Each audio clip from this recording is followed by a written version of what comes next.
This is the Geography 676 Spatial Web Database and Programming and Development Term Project presentation for the team of Steve Schecher, Max Axler, and Andy Swartz. We'll go over a few things with our project here, including the design, database, and the presentation through the website of things, as well as some demonstrations of queries, and show the database schema diagram, and whatever else is on the list here. All right, the title of our presentation is a Wisconsin ski and mountain bike map. And goal of the project was to put together, again, as a test or pilot version of the project, to put together a website that would show the locations of cross-country ski and mountain bike trails in the Dane County area and beyond, so that it would be usable to locate the trails and various attributes on those trails, such as the type of skiing, skate skiing versus classic skiing, and whether the trail is open or closed due to snow and grooming conditions, or in the case of mountain bike trails, if they're too wet or maybe closed for maintenance or something. And we believe we succeeded in that. And we also, of course, set about making decisions about what technologies to use. We ended up choosing PostgreSQL with a PostGIS add-on, and then Google Maps geocoding to look up trailheads within a certain proximity of a supplied address. We wanted to provide a series of preset filters, such as distance buffers, like I said, trail type, open, closed, status, and also trail length. The data sources were from the Madison Nordic Ski site, Madison Nordic Ski Club website. We were able to get a hold of the background data for that. It's interestingly enough that came in XML format, and we brought that across. And then we gleaned the trail locations from the Mad City Dirt website, which has a limited information there, no maps involved in that site. So it's nice to have these trail locations mapped for newcomers or people relocating to the area.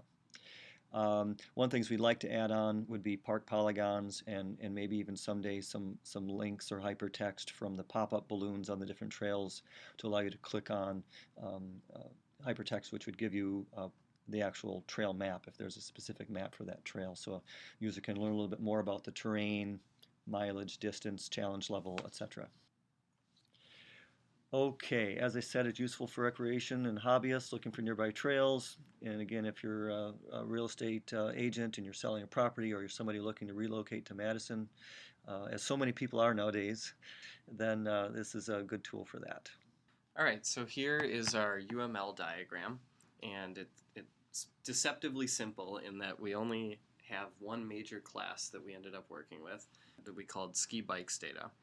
And basically, this ski bikes data serves as a table in our Postgres database where we have a number of characteristic attributes. So the first that we're looking at is the distance of the trail in kilometers, and we know this for some of them, but not all of them. We also have the type of trail, whether it offers skate skiing or classic skiing, if it's a ski trail, the city it's in, the state it's in, and a number of other useful attributes, such as the URL for the website that might be associated with it.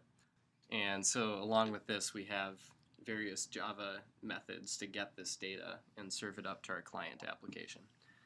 We also have a roads database for Dane County, which we have not used in the current iteration of this project, but down the road we could see it providing an opportunity for better network analysis and looking at more of the real travel times that it takes to get from a supplied address to get from there to the desired trailheads. So with that in mind, here's just a simple screenshot of what the database looks like. So as I mentioned, we have the labels, the names of each of these different locations, the type of trail that it is, so ski trail or a mountain bike trail. Short description, just saying what kinds of recreation that each trail offers. The distance in kilometers of the trail, basically the total trail length on site, whether it offers skate skiing or classic skiing, and then also something that we're really happy about, the status of the trail. And we feel that this could be connected with other existing websites at a later date to provide sort of a real-time status update for each of the trails for people looking to go out and use the trails. And then finally, as I mentioned earlier, the URL of the trail website. Here are a few examples of the SQL queries we used for our database design. The SQL statement takes a user-provided latitude, longitude, and distance, then it returns all the trails within that radius. The second SQL query we used was a statement that returns the ski and bike trail table contents. This was just to see if it will dump all of our contents from the table. The third statement we used is similar to the first statement, but it only returns trails that are open. This will be useful when it comes to determining whether the trail is open or closed, and so on and so forth. These are just a few examples of what we can do with our queries. For the technology we used, on the back end for our database we used Java. Front end side we used JavaScript, HTML, and a bit of CSS in JSP. And for the database we used PostgreSQL and PostGIS. Here's an example of our user interface. Over here you see it takes a user inputted address. For this example, we'll use my address.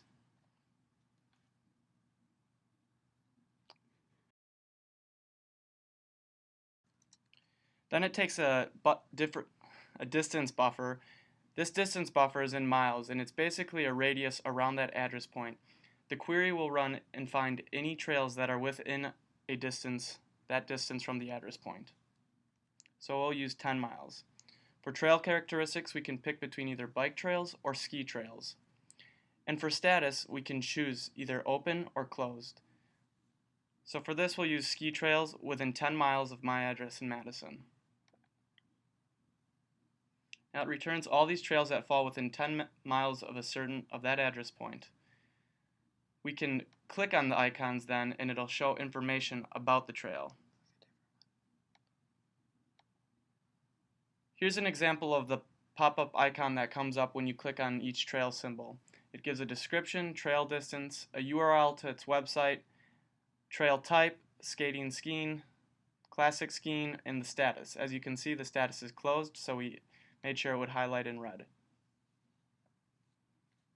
And now we can do bike trails too. We can reset the query and run a bike trails query. As you can see, there's only 2 bike trails within 10 miles of this address. And now if we expand to a greater extent and select bike and ski trails, we can do a search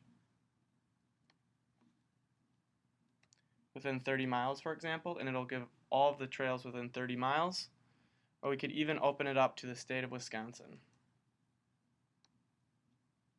And that gives us everything within the state of Wisconsin.